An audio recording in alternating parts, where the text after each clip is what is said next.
ये कहानी है एक ऐसे क्लासिक स्नाइपर की जो अपनी आंखों पर पट्टी बांधकर भी कई किलोमीटर दूर अपने टारगेट को खत्म कर सकता है। लेकिन ये स्नाइपर पहले एक आम मैथ टीचर हुआ करता था। उसे जंग और बंदूक से बहुत नफरत थी, मगर एक दिन उसकी लाइफ में कुछ ऐसा हुआ जिसने उसे एक डिसेंट टीचर से एक बेरहम स्नाइपर बना दिया। कहानी की शुरुआत होती है यूक्रेन के एक छोटे से गांव से, जहां हमें एक छोटे से घर को दिखाया जाता है। इस घर में एक कपल रहता है जो हंसी खुशी अपनी जिंदगी गुजार रहे होते हैं। इस घर में रहने वाले आदमी का नाम है मिकोला और उसकी वाइफ का नाम है नास्टिया। नास्टिया एक ड्राइंग आर्टिस्ट थी और लकड़ियों को तराश कर उसे तरह तरह के स्टैच्यू बनाती थी। मिकोला एक टीचर है और पास ही के एक स्कूल में बच्चों को मैथ पढ़ाता है। वो एक बहुत ही अच्छा टीचर है और सभी बच्चे उससे काफी खुश हैं, सिवाय एक के जिसका नाम था एवन। एवन एक बहुत ही बदतमीज लड़का था। वो हर दिन क्लास में अपने टीचर मिकोला को परेशान करता। एवन एक रिच फैमिली से बिलोंग करता था, जबकि मिकोला एक गरीब इंसान था। इसलिए एवन मिकोला के लुक्स और कपड़ों का मजाक भी उड़ाया करता। वो चाहता था कि मिकोला उसकी बदतमीजी से तंग होकर उस पर हाथ उठाए और फिर वो उसका कंप्लेंट करके मिकोला को स्कूल से निकलवा दे। लेकिन मिकोला बहुत ही शांत इंसान था। मिकोला को उसकी बातों से कोई फर्क नहीं पड़ता और वो अपनी जिंदगी में मस्त रहता। मिकोला के घर में कोई भी इलेक्ट्रॉनिक सामान जैसे टीवी वगैरह नहीं होने की वजह से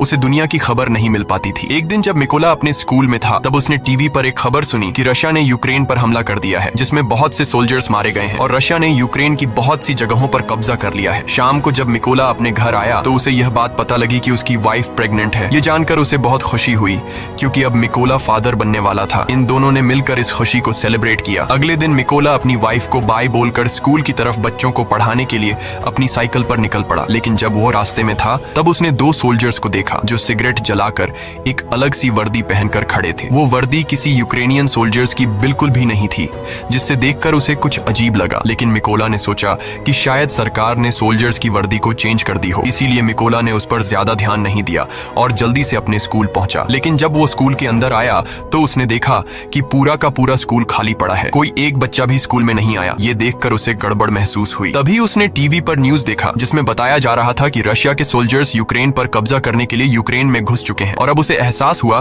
कि उसने रास्ते में जो सोल्जर्स देखे थे वो असल में रशिया के थे। ये सोचकर उसे अपनी वाइफ की फिक्र हुई, क्योंकि उसकी वाइफ घर पर अकेली थी। वो फौरन अपनी साइकिल पर बैठकर घर की तरफ भागा, लेकिन अब बहुत देर हो चुकी थी। जब मिकोला घर पहुंचा तो उसने देखा कि वे दो सोल्जर्स उसकी वाइफ को बुरी तरह से पीट रहे थे। मिकोला ने अपनी वाइफ को बचाने की कोशिश की, लेकिन उन सिपाहियों ने उसकी भी धुनाई कर दी। मिकोला ने उनसे रिक्वेस्ट की कि प्लीज मेरी वाइफ को मत मारो, वो प्रेग्नेंट है। लेकिन सोल्जर्स ने उनकी एक नहीं सुनी और उन दोनों को पीटते गए। थोड़ी देर बाद एक रशियन सोल्जर ने मिकोला के घर की तलाशी ली और जब उसे अंदर कुछ भी काम का नहीं मिला तो उसने गुस्से में आकर मिकोला के घर को आग लगा दी और वहां से जाने लगे। अब अपने घर को जलता देख नास्टिया गुस्से से लाल हो गई और एक पत्थर उठाकर उन रशियन सोल्जर्स को मारने लगी। ये देखकर एक सिपाही ने गोली चला दी और नास्टिया की मौके पर ही मौत हो गई। मिकोला अपनी वाइफ को मरता देखकर उसके पैरों तले जमीन खिसक जाती है। वो अपनी वाइफ के पास जाता है और उसे गोद में लेकर फूट फूट कर रोने लगता है। ऐसे ही कुछ घंटे बीतने के बाद दो यूक्रेनियन सोल्जर्स मिकोला के पास आए। मिकोला की वाइफ को मरा हुआ देखकर उन दोनों सोल्जर्स को बहुत अफसोस होता है और मिकोला के कंधे पर हाथ रखकर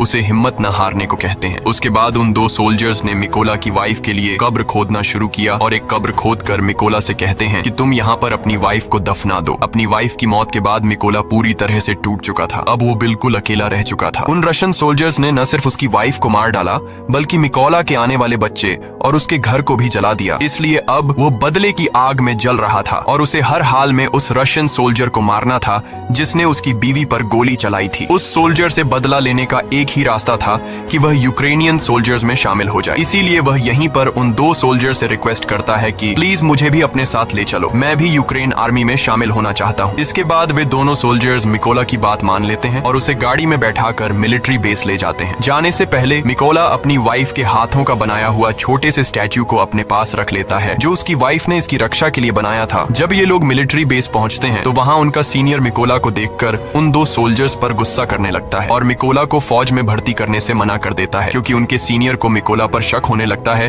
कि कहीं मिकोला कोई जासूस न हो। जब सीनियर ने उन दो सोल्जर्स से अच्छी तरह मिकोला के बारे में जानकारी हासिल की और मिकोला ने भी उसे पूरी बात बताई कि किस तरह से रशियन सोल्जर्स ने मेरी वाइफ को बेरहमी से मार दिया और मेरे घर को जला दिया, इसलिए अब मेरे पास जीने की कोई वजह नहीं है। और उसने उस सीनियर को यकीन दिलाया कि वो रशियन सोल्जर को मारकर इस देश को आजाद करना चाहता है। ये सुनकर वह सीनियर मिकोला को यूक्रेनियन आर्मी में भर्ती करने के लिए राजी हो जाता है और अगले दिन से ही उसकी ट्रेनिंग शुरू हो गई। अब चूंकि मिकोला एक आम इंसान था, इसलिए उसे ट्रेनिंग के दौरान काफी मुश्किल हो रही थी। उसने अपनी पूरी जिंदगी मैथ का सब्जेक्ट पढ़ाया था और बंदूकों के बारे में उसे कोई भी जानकारी नहीं थी। जब सभी फौजी बंदूकों को असेंबल कर रहे थे तो उनके मुकाबले में मिकोला काफी स्लो था और वह सबसे आखिर में बंदूक को असेंबल करता है। ये देखकर उस ऑफिसर को लगता है कि मिकोला कभी भी एक अच्छा सोल्जर नहीं बन पाएगा, लेकिन उसने भी हार नहीं मानी और अपनी ट्रेनिंग पर फोकस रखा। एक रात ट्रेनिंग के दौरान मिकोला अपने सीनियर से कहता है कि वह उसे उसके नाम से न बुलाए क्योंकि उसका कोड नेम रेवन है। ये सुनकर सभी उस पर हंसने लगे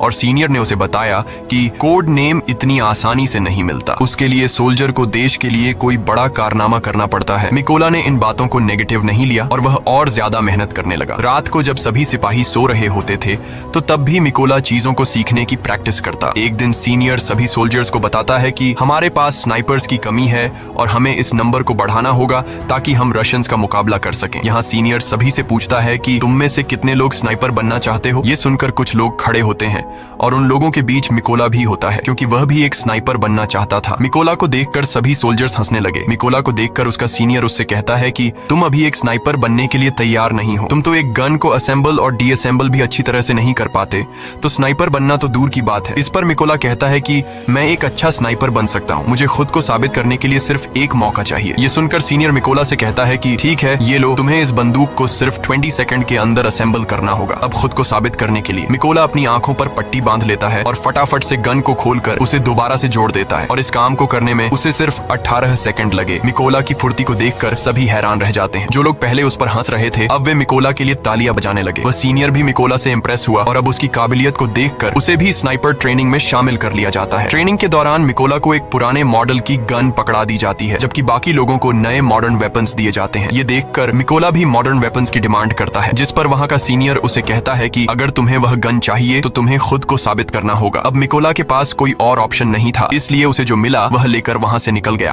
ट्रेनिंग के दौरान सीनियर सबको बताता है कि एक स्नाइपर के सामने चाहे कोई भी सिचुएशन क्यों ना आ जाए, लेकिन वो अपनी जगह से 1 इंच भी नहीं हिलता और अपने टारगेट पर निशाना बनाकर रखता है। इसकी प्रैक्टिस के लिए सीनियर सभी के पास गोलियां चलाता है और जो भी स्नाइपर अपनी पोजीशन से हिलता है उसे इस ट्रेनिंग से बाहर कर दिया जाता है। लेकिन जब मिकोला की बारी आती है तो वो अपनी जगह से जरा भी नहीं हिलता और अपना निशाना बनाकर रखता है और इस तरह से मिकोला इस ट्रेनिंग में पास हो जाता है। अगली ट्रेनिंग में स्नाइपर को उनका टारगेट सिर्फ एक बार दिखाया जाता है और फिर उनकी आंखों को ब्लैक बोर्ड से ढक दिया जाता है। इस दौरान उन्हें अंदाजा लगाकर अपने टारगेट को शूट करना होता है। बाकी सोल्जर्स में से कुछ सोल्जर इस टेस्ट को पास कर लेते हैं, लेकिन जब मिकोला की बारी आती है तो उसका निशाना थोड़ा सा चूक जाता है और मिकोला इस टेस्ट में फेल हो जाता है क्योंकि उसके पास जो बंदूक थी वह काफी पुरानी थी और उससे बिल्कुल परफेक्ट निशाना लगाना बहुत मुश्किल था। मगर सबको पता था कि अगर मिकोला को नई बंदूक दी जाती तो वह निशाना बिल्कुल परफेक्ट लगा लेता। अगली ट्रेनिंग उन स्नाइपर्स के लिए और मुश्किल थी क्योंकि उन्हें फ्लेयर की रोशनी में अपने टारगेट को शूट करना था और वह भी रात के अंधेरे में। यहाँ सीनियर ने फ्लेयर छोड़ी और सभी ने अपना निशाना लगाया, लेकिन कोई भी टारगेट को हिट नहीं कर सका। बाकी सबने तो गोली चला दी थी। अब यहाँ सिर्फ मिकोला ने गोली नहीं चलाई।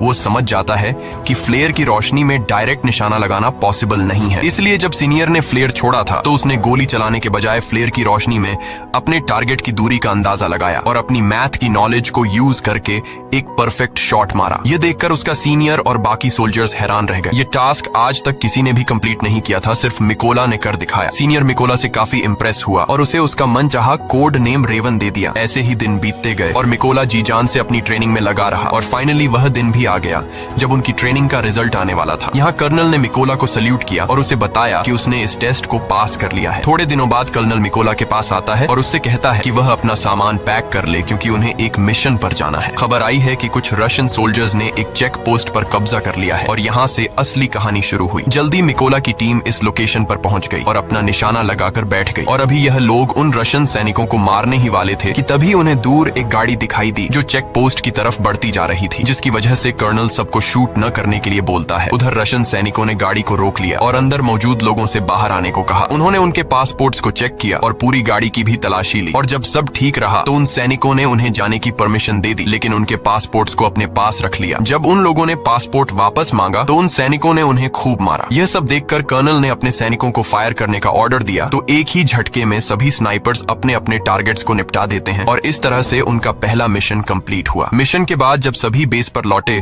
तो मिकोला ने देखा कि उसके बहुत से साथी बेस पर मौजूद नहीं हैं। वो परेशान हुआ कि आखिर सब कहां चले गए। जब उसने पूछा कि मेरे बाकी साथी कहां हैं, तो उसे बताया गया कि उसके बाकी साथियों को एक दूसरे मिशन पर भेजा गया है। अगले दिन मिकोला को खबर लगी कि जिस मिशन पर उसके साथी गए थे, उस मिशन के दौरान उसके बहुत से साथी मारे गए हैं और उन सभी लोगों को एक रशियन स्नाइपर ने मारा है। उस स्नाइपर का नाम सीरी था और वह रशिया का सबसे बेहतरीन स्नाइपर था। ऐसे ही कुछ दिन बीत गए और मिकोला अपने साथियों के साथ अपने अगले मिशन पर निकल गया। लोकेशन पर पहुंचकर उन्होंने चारों तरफ माइंस बिछा दी और अपनी पोजीशन लेकर बैठ गए। थोड़ी देर बाद रशियन सैनिक वहां पहुंच गए और उन सैनिकों के साथ एवन भी था। एवन वही लड़का था जो स्कूल में मिकोला को परेशान किया करता था और अब उसने रशियन आर्मी ज्वाइन कर ली थी। लेकिन जैसे ही कर्नल शूट करने का ऑर्डर देता है, तब मिकोला थोड़ा सा घबरा गया क्योंकि वह अपने स्टूडेंट को नहीं मारना चाहता था। लेकिन फिर मिकोला अपने जज्बात को साइड पर रखकर वहां रखे लैंड माइंस को शूट करता है तो वहां एक जोरदार धमाका होता है जिससे इवन समेत सभी रशियन सोल्जर्स मारे जाते हैं। सब कुछ कंट्रोल होने के बाद कर्नल गुस्से में मिकोला से पूछता है कि जब मैंने शूट करने का ऑर्डर दिया तो तुम क्या सोच रहे थे? जिस पर मिकोला जवाब देता है कि उन रशियन सोल्जर्स में मेरा एक स्टूडेंट भी था, मैं उसे नहीं मारना चाहता था। यहाँ कर्नल ने मिकोला को समझाया कि उसे इवन की मौत का जरा भी दुख नहीं होना चाहिए क्योंकि यहाँ वो तुम्हारा स्टूडेंट नहीं बल्कि तुम्हारा दुश्मन था और रशियन आर्मी को ज्वाइन करना इवन का अपना फैसला था, इसलिए तुम्हें उसके लिए बुरा मानने की जरूरत नहीं। मिशन पूरा करके ये सभी अपने बेस कैंप पर लौट आए। कर्नल को मिकोला पर पूरा भरोसा था। वो अपना ज्यादातर वक्त मिकोला के साथ बिताता था। यहाँ कर्नल ने मिकोला को अपनी फैमिली फोटो दिखाई और उससे बताया कि उसकी फैमिली में 3 लोग हैं। उसकी दोनों बेटियां इस बात से अनजान हैं कि उनके पिता एक सोल्जर हैं। मैंने उन्हें बताया है कि मैं बिजनेस करता हूँ और मेरी वाइफ ने भी आज तक मेरे बारे में बच्चों को नहीं बताया कि मैं एक सोल्जर हूँ। यहाँ मिकोला ने भी कर्नल को अपनी पूरी कहानी बताई कि किस बेदर्दी से रशियन सैनिकों ने उसकी वाइफ को मार डाला। इस दौरान मिकोला काफी इमोशनल भी हो गया, लेकिन कर्नल ने उसे संभाल लिया। अगली सुबह ये सभी अपने अगले मिशन पर निकल गए। ये मिशन काफी इंपॉर्टेंट था क्योंकि उन्हें खबर मिली थी कि रशियन सोल्जर्स का एक ग्रुप उस रास्ते से गुजरने वाला है। कर्नल और मिकोला जल्दी से लोकेशन पर पहुंचे और अपनी पोजीशन लेकर बैठ गए। थोड़ी देर बाद उन्हें 2 रशियन सैनिक दिखे जो अपनी बाकी की टीम का इंतजार कर रहे थे। यहाँ मिकोला ये नोटिस करता है कि उनमें से एक सैनिक वो है जिसने उसकी वाइफ को गोली मारी थी और वो मिकोला के ठीक निशाने पर था। यहाँ मिकोला ने गोली चलाने की परमिशन मांगी पर कर्नल ने ऐसा करने से मना कर दिया। अब मिकोला गुस्से से लाल हो रहा था क्योंकि सामने खड़े सोल्जर ने उसकी वाइफ को मारा था और उसने आर्मी को ज्वाइन भी इसलिए किया था ताकि वो अपनी वाइफ का बदला ले सके। इसलिए उसने दोबारा से फायर करने की परमिशन मांगी पर एक बार फिर कर्नल ने ऐसा करने से मना कर दिया। लेकिन अब मिकोला अपने जज्बात पर काबू नहीं रख पाया और उसने गोली चला दी। गोली लगने से उस सोल्जर की तुरंत मौत हो गई। लेकिन बुरी बात ये थी कि रशियन सोल्जर्स को उनकी लोकेशन का पता चल गया। कर्नल मिकोला से कहता है, ये तुमने क्या कर दिया? लेकिन सबसे बुरी बात ये थी कि रशिया का सबसे खतरनाक स्नाइपर जिसका नाम सीरी था, वो भी अपनी पोजीशन लेकर बैठा हुआ था और अब उसे भी उनकी लोकेशन का पता लग गया था। कर्नल भी ये बात जानता था कि सीरी पास ही है, इसलिए वो सीरी की तलाश करने लगा। लेकिन इससे पहले कि वो उसकी लोकेशन को जानता,